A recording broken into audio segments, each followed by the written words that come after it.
भाजप सरकार green cess वासील करपाक अपयशी थारलो म्हणून युरीन ट्वीट केला. मुख्यमंत्र्यांनी ट्विटार थंयच्या थंय जाप दिल्या. कांय कंपनी कोर्टान गेल्ल्यो.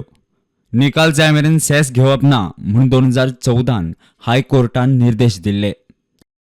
म्हणून आमी सेस घेवपाक शकना असे ताचे ट्वीट. हो विशय तडीक लावपाक मंत्री माविनाचे व्हड योगदान.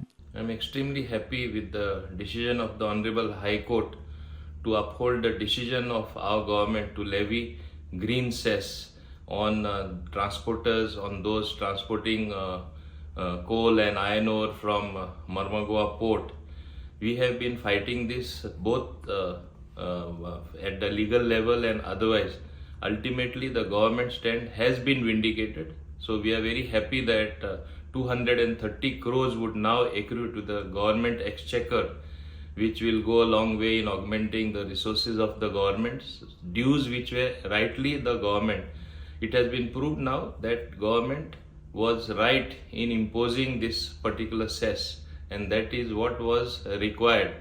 And I think this is augurs well, and with a message to those people, kindly pay the dues which are to be paid to the government so that you will not incur further penalties.